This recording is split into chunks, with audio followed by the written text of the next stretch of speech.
In time, the mind will cease wandering and become completely still, allowing the demons to fully come in and possess you to the toenails. A state of focused, uninterrupted concentration will occur. From this state, the yogi will eventually merge with the higher self. And then there's Kriya Yoga. I've never even heard of any of these.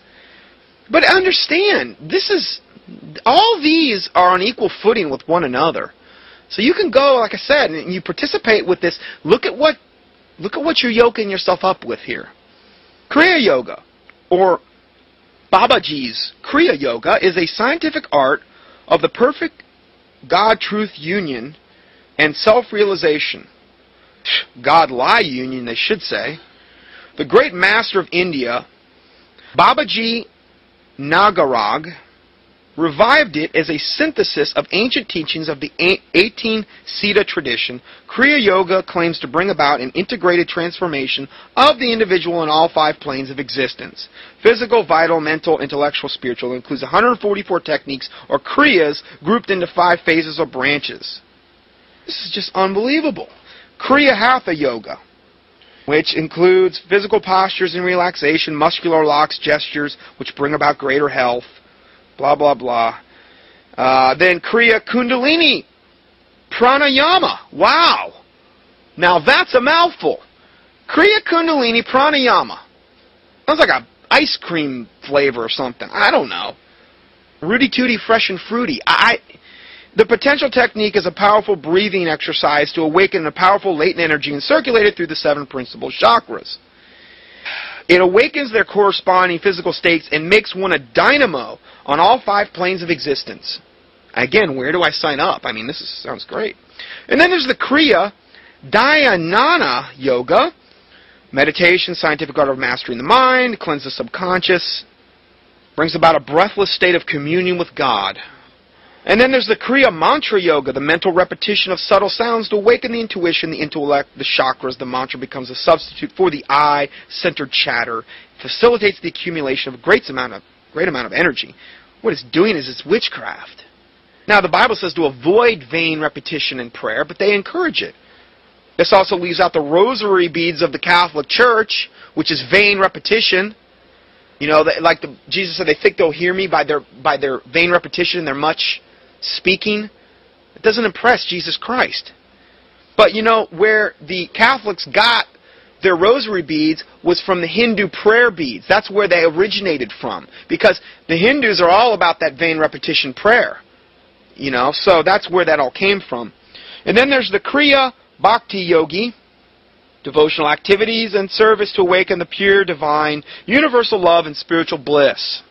It includes chanting, singing, ceremonies, pilgrimages, and worship. Yeah.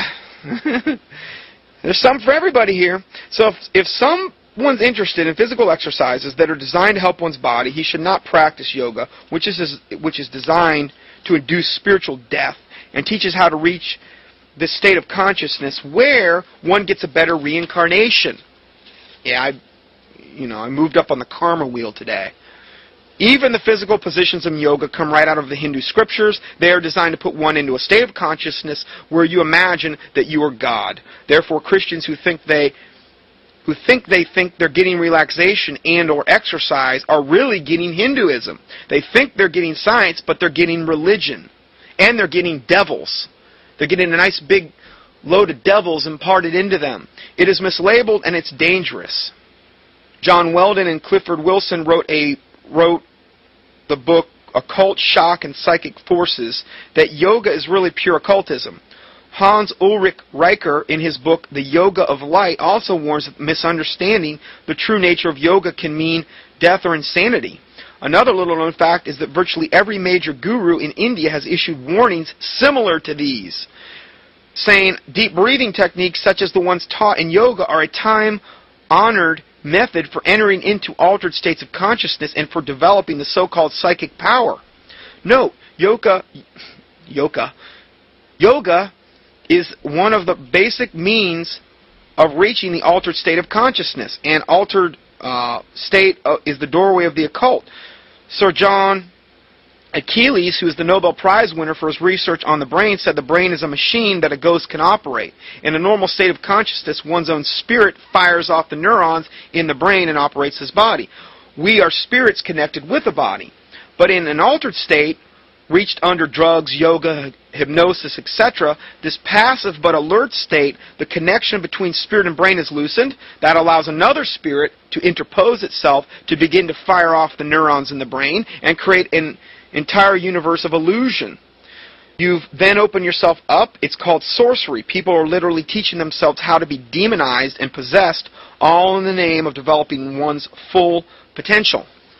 So now we're going to go to the next part, which is entitled Yoga Exposed. Actually, you know what I'm going to do? I'm going to go ahead and break here, and we're going to go to part 2 next, where we can get the last 2 parts of this teaching in.